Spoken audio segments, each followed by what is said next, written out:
हमारे सनातन धर्म में शुरू से ही बहुत बड़ा स्थान रहा है। पीढ़ी दर पीढ़ी हम मॉडर्न तो होते गए, पर योग आज भी हमारी दिनचर्या का एक जरूरी हिस्सा बना हुआ है। ना सिर्फ बुजुर्ग बल्कि आज की युवा पीढ़ी भी योग की तरफ उतनी ही आकर्षित है। योग के फायदे, नुकसान और तरीके जानने के लिए आज हमारी टीम के साथ मौजूद हैं हमारे स्टूडियो में आचार्य विपिन पथिक और योग गुरु आकांक्षा सिंह सेंगर, जो कि नेशनल योग कंपटीशन की फर्स्ट विनर है। जहां हमारी संवाददाता नेहा ने की उनसे कुछ खास बातचीत, तो चलिए जानते हैं। नमस्कार दोस्तों, मैं नेहा श्रीवास्तव और आप सभी का स्वागत है हमारे चैनल न्यूज़ आउटलुक इंडिया के स्टूडियो में। इस समय हमारे साथ मौजूद हैं योग दुनिया के जाने मानी दो शख्सियत, आचार्य विपिन पथिक जी और साथ में योग गुरु आकांक्षा सिंह सेंगर जी। आइए मिलकर इनसे इस समय हमारे जीवन की जो सबसे मूलभूत आवश्यकता है, योग, जिसके माध्यम से इंसान का जीवन खुशहाल और स्वस्थ बना रहता है, आइए मिलकर इनसे बातचीत करते हैं और जानते हैं योग की दुनिया के बारे में और कैसे इनका मन उन्मुख हुआ इस दिशा में कि वो अपने कार्यों द्वारा, अपने योग द्वारा लोगों को साक्षर बनाने की दौड़ में लग गए। आइए मिलकर बातचीत करते हैं आचार्य विपिन पथिक जी से। नमस्कार सर, बहुत बहुत स्वागत है आपका हमारे चैनल में। सर, सबसे पहले मैं जानना चाहूँगी कि किस तरह आपने योग की दुनिया को अपने जीवन में लाए, किस तरह आपने इस लाइन को चुना और आपके क्या एक्सपीरियंसेस हैं, कहाँ से आपने इसकी शिक्षा ग्रहण की और क्या आपके अनुभव हैं इसके आगे।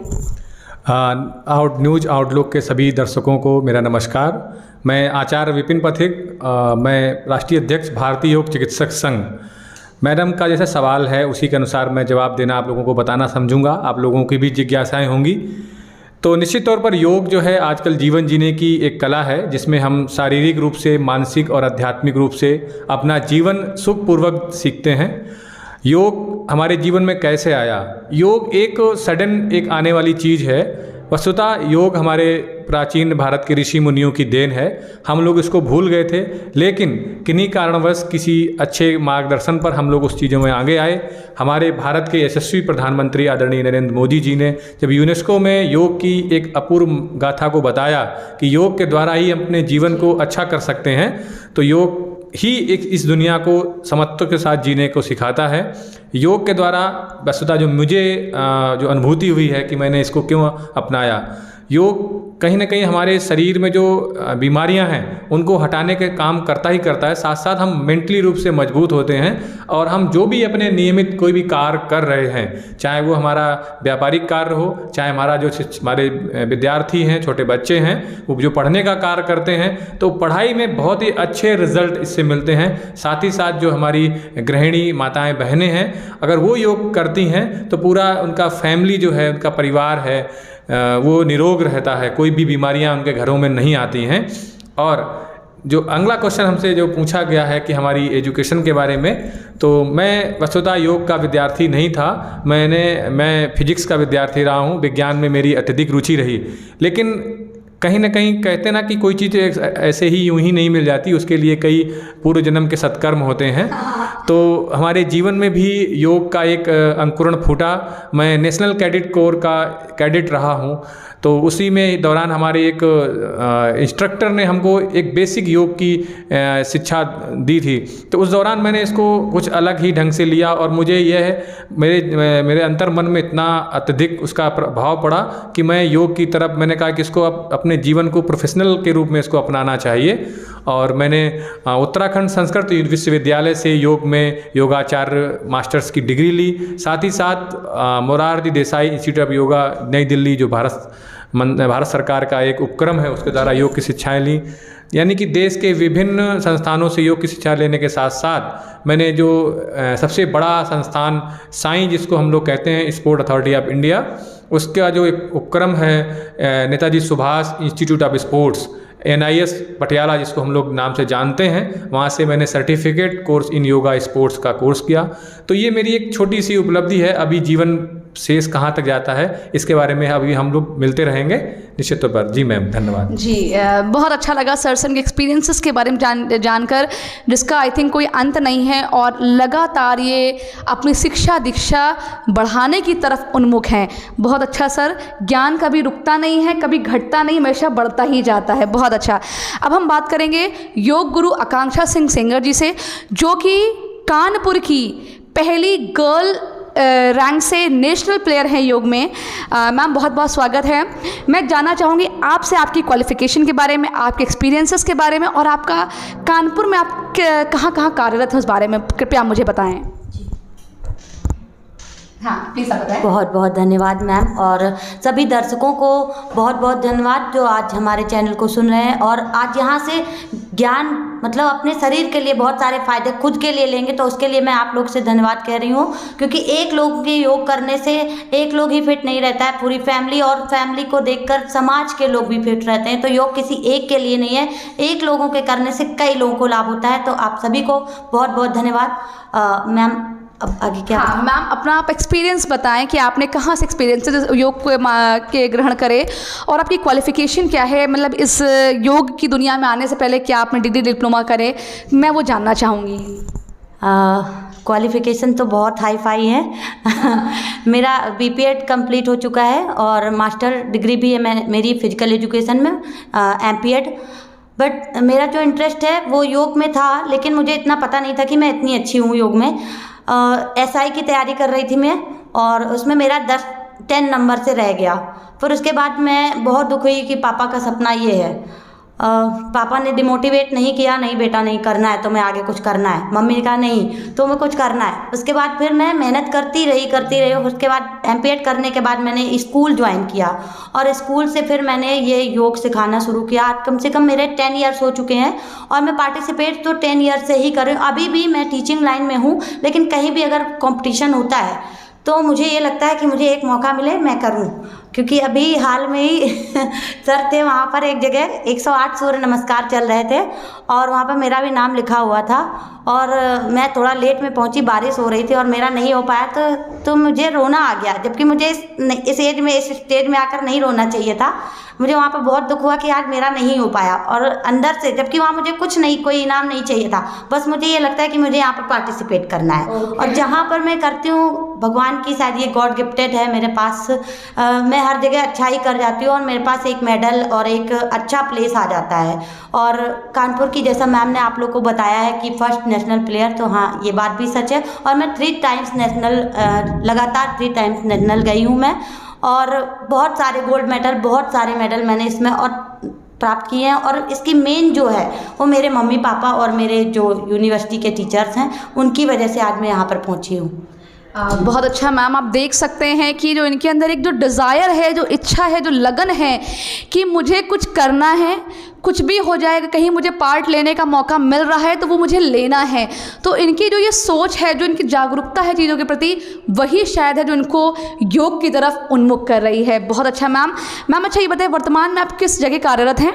वर्तमान में मैम एक डॉक्टर वीरेंद्र स्वरूप कैंट स्कूल है कानपुर में, उसमें हूँ, और होम्योपैथिक चिकित्सालय टिकरा, और कई जगहें ऐसी हैं जहाँ पर मैं अभी करा रही हूँ, क्लासेस लेती हूँ। जैसे बुद्धा पार्क हो गया, इन सब जगहों में मैं कराती हूँ, और फ्री ऑफ कॉस्ट। जो पार्क में करा रही हूँ मैं, कई लोगों को फ्री में, किसी से कोई चार्ज नहीं लेती हूँ पार्क का। ओके तो ये भी एक बहुत अच्छा फैक्टर है। कई बार ऐसा होता है कि इंसान योग सीखना चाहता है, लेकिन क्या होता है, फीस की वजह से, पैसे की वजह से इंसान नहीं जा पाता। तो आपके सामने मैम मौजूद, उनका कहना है वो फ्री ऑफ कॉस्ट सबको सिखाती हैं। डिफरेंट प्लेसेस पे बुद्धा पार्क है, तो जो भी सीखना चाहे वहाँ जाके सीख भी सकते हैं। बहुत अच्छा मैम।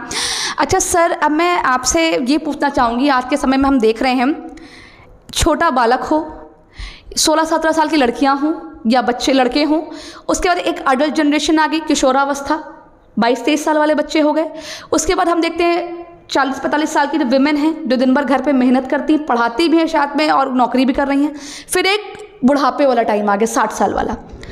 तो मुझे कृपया कैटेगराइज करके इन सबका एक स्पेसिफिक रूटीन बताएं कि इनको कैसे अपना जीवन, मतलब इस स्टेज में आके कैसे उनको अपना जीवन प्लान करना चाहिए कि वो फिट भी रहें और दिमागी रूप से स्वस्थ रहें, जो सबसे ज़रूरी है मेरे हिसाब से।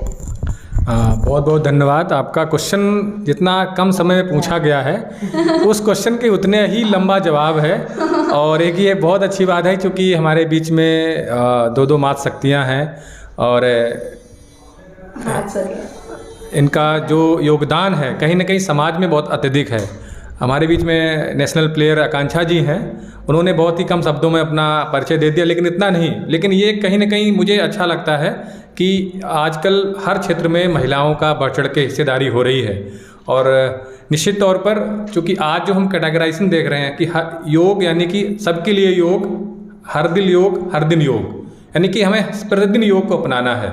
लेकिन अगर हम कोई भी काम कर रहे हैं योग में, तो योग हमारे जीवन में किस प्रकार उपयोगी हो सकता है। बच्चों के लिए कुछ अलग हो सकता है, उससे जो किशोरावस्था में हैं उनके लिए कुछ अलग हो सकता है, जो हमारी तरुण अवस्था यानी कि जो हमारे जो टीन एज के अबव उनके लिए अलग चीज़ें हो सकती हैं, और साथ साथ जो 40+ जो हमारे बड़े अग्रज हैं, माताएं बहनें हैं, उनके लिए अलग हो सकता है।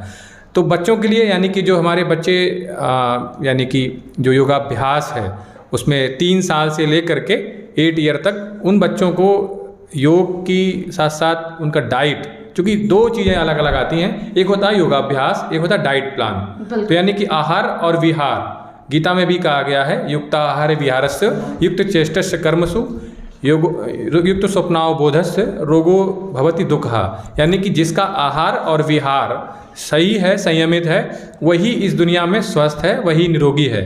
और WHO भी इसी बात को इंडिकेट करता है कि हम फिजिकली, मेंटली और स्पिरिचुअली रूप से वेलबींग हो सकें, अच्छे हो सकें। तो बच्चों के लिए यानी कि वो प्रतिदिन सुबह, बच्चे से लेकर के बड़े, कोशिश करें कि सूर्य उगने से पहले उठने का प्रयास करें। हालांकि ये बड़ा कठिन कार्य है सूर्य उगने से पहले उठना, आप समझ रहे होंगे इस समय, क्योंकि लगभग जिस वातावरण में मैं रह रहा हूँ, कहीं ना कहीं मैं सुबह उठता हूँ तो बहुत कम लोग मुझे शहरों में टहलते हुए मिलते हैं। मैक्सिमम लोग सब अपनी निद्राओं में खोए हुए होते हैं। इसका कारण है कि आजकल की बदलती लाइफस्टाइल, और लाइफस्टाइल बदलने से भी लाइफस्टाइल डिसीजेस भी आजकल हमारे शरीर में इंडिकेट हो रहे हैं। तो हमें प्रतिदिन सुबह कुछ बेसिक काम करने हैं, क्योंकि अगर हम एक होल में जाएंगे तो शायद ये सेशन भी थोड़ा कम पड़ जाएगा। लेकिन कुछ बेसिक टिप्स जो होते हैं ना, जो फार्मूले होते हैं, जैसे गणित की भाषा में अगर हम फार्मूले लगाते हैं तो हमारा सवाल आसानी से सॉल्व हो जाता है। तो वही फार्मूले हमारे शरीर में भी हैं कि हम अपने शरीर को छोटे छोटे फार्मूले लगा करके किस प्रकार हम सॉल्व कर सकते हैं। और हमारे चेहरे पर जो चमक है, हमारे मस्तिष्क में जो तनाव है, वो कैसे तनाव कम हो सके और चेहरे की स्माइल यानी कि मुस्कुराहट बढ़ सके। और सबसे कठिन काम आजकल ये की है किसी के चेहरे पर मुस्कुराहट लाना।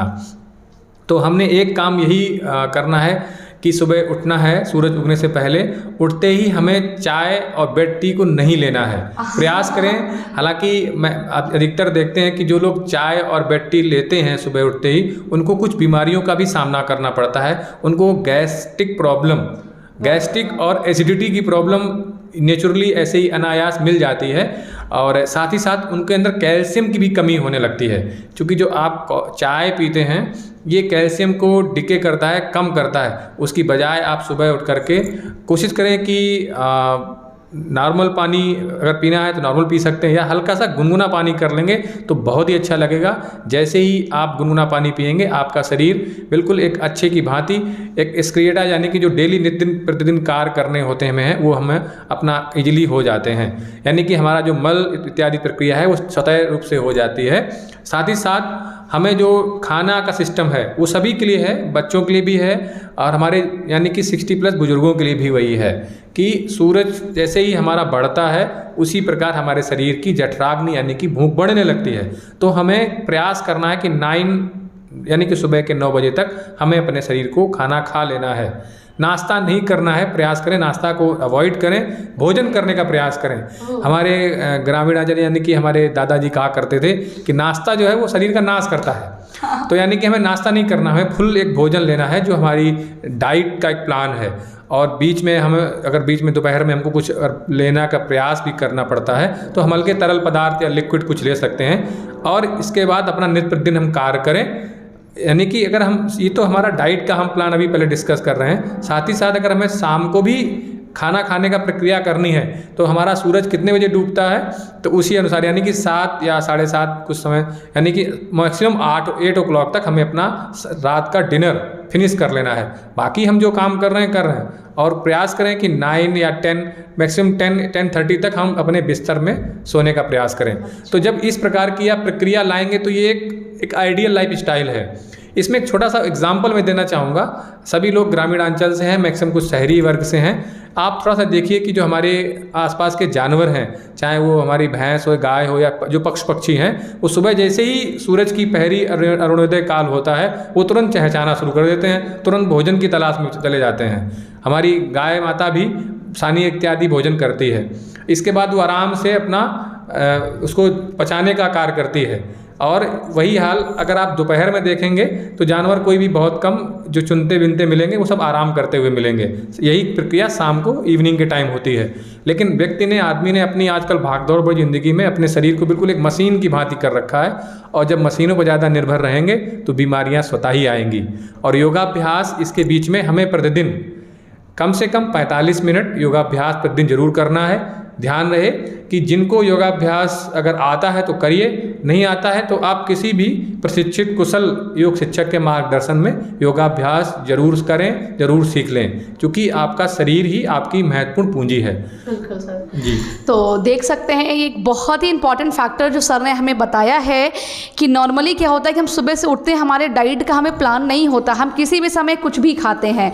So it is not correct actually, इनका कहना है आप दिन में 2 टाइम प्रॉपर डाइट लें। और मॉर्निंग 9 o'clock जो हमारे पूरे कल्चर बन चुका है ब्रेकफास्ट करने का, बच्चों का ब्रेकफास्ट अलग चाहिए, अडल्ट्स का अलग चाहिए, तो वो ब्रेकफास्ट की प्रक्रिया तो हमें ख़त्म करनी है। अगर सर का कहना अगर आप चाहते हैं कि आप फिट रहें तो everybody has to stop the breakfast and you should have lunch before 9 o'clock। जो प्रॉपर एक डाइट लेनी है आपको 9 o'clock के पहले। Very nice.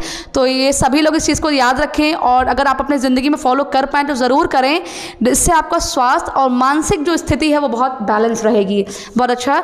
अब मैम मैं आपसे जानना चाहती हूँ कुछ, जैसे मैं खुद एक वुमेन हूँ तो मुझे पता है कि लाइफ में जब हम बेबी को कंसीव करते हैं, जब हमारे बच्चा होने वाला होता है, तो बिफोर प्रेगनेंसी और आफ्टर प्रेगनेंसी बहुत सी प्रॉब्लम्स हमारे लाइफ में आती हैं, ठीक है। तो मैम मैं ये जानना चाहूँगी कि बिफोर प्रेगनेंसी प्रेग्नेंट वुमेन को जैसे घर में कभी कभी मदर इन लॉज स्पेशली बोलते हैं आप पोछा लगाइए तो नॉर्मल बेबी होगा, बट वो वर्कआउट भी करते तब भी नॉर्मली सिजेरियंस होते हैं। तो खैर ये तो गॉड की विश है कि सिजेरियन होना है, नॉर्मल होना है, बट फिर भी क्या आप कुछ योगा प्रिस्क्राइब कर पाएंगे उन्हें कैसे योगा अभ्यास करना है कि उनकी डिलीवरी नॉर्मल हो और वो एक कंफर्टेबल स्टेज में रहें लास्ट तक? तो सबसे पहले मैम मैं आपसे जानूंगी कि बिफोर प्रेगनेंसी जो है वुमेन्स को क्या योगा करना चाहिए या कैसे उन्हें अपने बॉडी पॉस्चर को फिट रखना चाहिए? अभी ये सब कटिंग हो जाएगी ना। आप बोले। बहुत अच्छी चीज़ आपने पूछी है, बहुत लेडीज़ के लिए बहुत यूज़फुल है। जैसा कि मैम ने पूछा है कि बिफोर प्रेगनेंसी, तो अब बहुत सारी भाग दौड़ की ये जो लाइफ हो गई है, इसमें गर्ल्स ये जो महिलाएं अपना ध्यान नहीं देती हैं, कहीं स्टेयर्स पे चढ़ जा रही हैं और घर का काम करते ही जा रही हैं। ये सब थोड़ा सा रेस्ट देना है खुद को, और ऐसे आसन करने हैं। अगर आप खुद कर लेते हैं तो जॉइंट्स मूवमेंट्स वाले आसन करें। आप स्टमक पे जो प्रेशर आए ऐसे कोई भी आसन ना करें, और कोशिश करें कि आप लोड वाली चीज़ें ना उठाएं। वॉल के सपोर्ट से ही आसन करने की कोशिश करें, वॉल का सपोर्ट ज़्यादा लें। और आप जब भी आसन करें आपके आसपास चेयर या फिर कोई चीज़ हो, ताकि अचानक इसमें चक्कर आने की भी प्रॉब्लम्स होती हैं, तो आप उस सिचुएशन में अपने आप को खुद सेव कर सकें। तो आप कभी भी अपने आप को ज़्यादा एक्साइटेड करके कि मैं बहुत फिट हूँ, बहुत सी लड़कियाँ जो हैं इस टाइम पे फिट भी होती, पतली होती हैं, तो किसी का पेट ज़्यादा होता है, तो जो पतली गर्ल्स होती हैं वो अपने आप का ध्यान रखेंगी कि ओवर एक्साइटेड होकर एक्सरसाइज नहीं करेंगे। खुद का ध्यान रखते हुए वॉल के सपोर्ट से या फिर अपने आसपास फर्नीचर जैसे कि सोफ़ा और बेड मैंने बताया हुआ है, बेड पर आप ये चीज़ों का सपोर्ट लेकर आप आसन करेंगे। और आसन रहेंगे आपके जॉइंट्स मूवमेंट्स के, जैसे हैंड रोटेशन हो गए, वो लाइट वॉक रहेगी आपके, शोल्डर रोटेशन हो गया, नेक की एक्सरसाइज, और ऐसी चीज़ें आप करेंगी। ओके जी। तो जैसा कि मैम ने कहा अगर आप प्रेग्नेंट वुमेन है, सबसे पहली बात आपको कोई भी हैवी मटेरियल उठाना नहीं है, और जब भी कोई आसन आप करें तो एक अपने बैलेंस मेंटेन करके करें, अगल बगल अपनी सेफ्टी का ध्यान में रखते हुए करें। और आप लोग YouTube देखकर बहुत सारी चीज़ें ऐसे कर लेते हैं, जैसे किसी हीरोइन ने एक डाल दिया कि प्रीनेटल आपको बिफोर डिलीवरी में वो दिखा रही है कि मैं शीर्षासन कर रही हूँ, तो आप किसी भी चीज़ को देखकर नहीं करेंगे। डॉक्टर कंसल्ट कर रहे हैं आजकल, सब बता देते हैं कि आपको कौन कौन से आसन करने। अगर आप फिर भी नहीं कर पा रही तो आप योगा इंस्ट्रक्टर को अपने घर में बुलाएं, उनसे उनके सामने आप करें। आप अपने मन से वीडियो देखकर ऐसे शीर्षासन और ये हल आसन इस टाइप के आसनों उसको टच नहीं करेंगे। बहुत अच्छी चीज़, कई बार होता है लोग वीडियोस देख के बहुत जल्दी अट्रैक्ट हो जाते हैं, प्रेरित हो जाते हैं और करने लगते हैं। तो मैम का कहना है कि प्रेग्नेंट वुमेन का वो जो टाइम होता है बहुत ही रिस्ट्रिक्टेड टाइम, जब आपको बहुत सोच समझ के काम करना है, तो कोई भी चीज़ से तुरंत इंस्पायर आप ना हो जाएं, एक प्रॉपर गाइडेंस के बाद ही कोई स्टेप आउट करें, और जो योगा करें वो जॉइंट से रिलेटेड करें जिसमें आपकी बेडी को बिल्कुल भी पेन ना हो। बहुत अच्छा। एंड मैम आफ्टर डिलीवरी, अब बेबी बर्थ हो गया, after delivery what should they do? After delivery अगर ऑपरेशन हुआ है तो 6 मंथ के बाद स्टार्ट करें, और अगर नॉर्मल डिलीवरी है तो 3 मंथ्स के बाद आप एक्सरसाइज स्टार्ट कर सकते हैं। वो भी एकदम से अचानक से हाई फाई एक्सरसाइज नहीं करेंगे, लाइट एक्सरसाइज से ही स्टार्ट करेंगे, और धीरे धीरे जैसे मंथ आपके धीरे धीरे जा रहे हैं वैसे वैसे आप एक्सरसाइज बढ़ाएंगे। वो भी तो 2 पॉइंट या 3 पॉइंट, जैसे आप 5 किसी एक्सरसाइज को 5 कर रहे हो, आप उसको फिर धीरे से 7 कर लीजिए, 8 कर लीजिए, ऐसे करेंगे। डायरेक्ट आप नहीं 30 या 40 इस टाइप से नहीं करेंगे। लाइट एक्सरसाइज ही इसमें करेंगे। 11 मंथ के बाद आप फिर थोड़ा सा हार्ड एक्सरसाइज थोड़ी बहुत डाल सकते हैं, वो भी आप कंसल्ट करेंगे डॉक्टर से, तो आप वही करेंगे फिर। तो द मेन थिंग इज कि what ever you do it with under guidance, do it in under guidance of a correct instructor जो आपको बता पाए। सेकेंड थिंग, जैसे मैम ने कहा कि अपने एक्सरसाइज को आप ग्रेजुअली इंप्रूव करेंगे, ये नहीं कि स्टार्टिंग से आप हैवी डोज देना स्टार्ट कर दें। बहुत अच्छा मैम। और बस मैम एक क्वेश्चन सिर्फ आपसे मैं और पूछना चाहूँगी कि जैसे आज के समय में आप देख रहे हैं लोग, मोटापा बहुत बड़ा रीज़न बन चुका है लाइफ में। अगर कोई वुमेन मोटी, डॉक्टर सबसे पहला ये बंदा बोलता है कि आप पहले अपना वेट लूज़ करें तभी आपके बच्चा आप कंसीव कर पाएंगे। तो मैम आप मोटापे को लेकर आपका क्या कहना है, कि क्या आप मोटापे को लेकर कुछ टिप्स देती हैं लोगों को? बहुत सारे वेट लॉस तो मैं 1 हफ्ते में भी काफ़ी, अगर लोग अच्छे से कर लें योगा तो 1 हफ्ते में 3 kgs 4 kgs ऐसे चला जाता है, फिर उसके बाद स्टिक हो जाता है। मतलब वहीं पे स्टिक हो गया, फिर नहीं जाएगा, तो उस जगह हताश नहीं होना है। अपने वर्कआउट को आप प्रॉपर करते रहेंगे, ये नहीं कि आप इस हफ्ते नहीं वेट लॉस हुआ, आप मशीन में देख ही रहे हैं नहीं जा रहा है, फिर आप डिमोटिवेट हो जा रहे हैं, फिर आप वही जो खाते हैं बाहर का ये चीज़ें खाने लगे, योग को एक साइड कर दिया। ये नहीं करना है, आपको रिजल्ट बाद में देखना है, पहले आप अपनी मेहनत तो करें। और जैसा मैम ने पूछा कि ये वेट से क्या क्या होता है, तो फर्टिलिटी आप लोगों से अभी मैंने बताया आपको बिफोर प्रेगनेंसी और आफ्टर प्रेगनेंसी का। लेकिन आजकल ये देखिए कि खान पान और खुद का ध्यान ना रखने से क्या हो रहा है कि 6-6 साल हो जा रहे हैं शादी के, 3 साल 4 साल 6 साल, इससे ऊपर भी बेबीज नहीं हो रहे हैं लोगों के घर में। काफ़ी बड़ी समस्या होती जा रही है। तो इससे निपटने के लिए आपको पहले तो अपना वेट लॉस करना पड़ेगा। बाहर की चीज़ों को बहुत खाना ही नहीं है, अपनी डाइट को बहुत ध्यान से अच्छे से डाइट लेना है, और वेट लॉस पे पूरा ध्यान रखेंगे। वेट लॉस के लिए आप जैसे सूर्य नमस्कार कर लिया, और आसन, चक्र आसन, हल आसन, कई सारे आसन हैं जो मैं आपको बताऊंगी आगे, और ये सब की हेल्प से आप अपना वेट लॉस करेंगे। खान पियन, जैसे दोपहर में आप पपीता खा रहे हैं, सैलेड खा रहे हैं, सर ने जो बताया था आप लोग को कि आप डाइट का टाइमिंग, मेन चीज़ टाइम, और डेली एक ही डाइट ना लें, डाइट चेंज करते रहें, तो आपका वेट लॉस पक्का होएगा। और जब वेट लॉस होएगा तो आपकी फर्टिलिटी की प्रॉब्लम, वेट गेन की प्रॉब्लम, और जैसे छोटे छोटे बच्चों का वेट बढ़ता जा रहा है, पढ़ने में मन नहीं लग रहा है, तो ये सब चीज़ों से भी छुटकारा मिलेगा। अब छोटे बच्चों का वेट लॉस कैसे, अब आप वो लोग कहते हैं मैं मम्मा आज ये ले जाना वो ले जाना, तो आप लोग उनके मन की चीज़ें दें, लेकिन घर से बनाएं, उसमें जैसे वेजिटेबल ज़्यादा रखें, ऐसी चीज़ें दें। खुद ही आप अपने बच्चे को, आप खुद अपनी डाइट दे सकती हैं, बाहर से उन चीज़ों को अवॉइड करें थोड़ा सा। जी ओके। तो मैम का कहना है कि obesity it a very big matter in the case of pregnancy. अगर उसे आप मेंटेन करना चाहते हैं तो क्या करना है, अपने डाइट को प्रॉपरली आप प्लान करें। सेकेंड थिंग, जो आपका रूटीन है, आप जल्दी हताश ना हो, डिमोटिवेट ना हो कि आपका वेट लूज नहीं हो रहा जल्दी, it will happen gradually. Is it correct ma'am? Okay. तो बहुत अच्छा लगा सर आपसे और मैम आपसे बात करके, और बहुत इसी के साथ हम इनसे एक बार मैं हाँ जी चाहूँगा, जैसा कि सभी लोग ने योग का सेशन को देख रहे हैं, इसमें एक छोटा सा ध्यान बात रखना है कि देखा देखी कीन्हा रोग छीजी काया बाढ़े रोग, यानी कि हमें कोई भी योग को देखा देखी में बिल्कुल नहीं करना है। अगर आपने देखा देखी में कोई भी योग का कोई भी क्रियाएं की तो आपकी मुसीबत और बीमारियां बढ़ने ही वाली हैं। तो निश्चित तौर पर मैं यही कहूँगा कि आप लोग एक कुशल योग इंस्ट्रक्टर की देखरेख में ही योगाभ्यास करें, और यही हमारा एक मूल स्रोत है कि तभी आप अपने जीवन को एक बैलेंस में समत्व के रूप में ले पाएंगे। जी बस, थैंक यू। और अंत में मैं ये कहना चाहती हूँ कि योग अपने आप में एक संस्कार है। अगर आप योग करने लगेंगे, चाहे आप जिस एज के हों, छोटे हों, बड़े हों, या फिर आप किसी भी एज के हों, आपके अंदर खुद ब खुद संस्कार आ जाएंगे कि कब आपको खाना है, कब उठना है, कहाँ पर कैसे बैठना है, समाज को कैसे फेस करना है। जैसे कि सर ने बताया था कि सामाजिक, आध्यात्मिक और मानसिक तीनों चीज़ों का विकास होता है। तो ये चीज़ बिल्कुल योग में है कि आप योग एक संस्कार है। जब आप योग करेंगे तो इन चीज़ों को आप खुद में पाएंगे। बिल्कुल, धन्यवाद। तो बहुत अच्छा, आज मैम और सर से बात करके हम इतनी आवश्यक और मूलभूत चीज़ें जो हमारे जीवन में होनी चाहिए हमने उनको जाना, और आशा करेंगे कि मैम और सर हमारे साथ इसके आगे भी लगातार जुड़े रहें। और आने वाले वीकेंड्स में सर और मैम का प्रोग्राम हमारे चैनल में हम लोग उसको प्रसारित करेंगे। तो मैम बहुत बहुत धन्यवाद हमारे कार्यक्रम में आने के लिए, हमारे चैनल में आने के लिए। इसी के साथ आप देखते रहिए news outlook India. Thank you.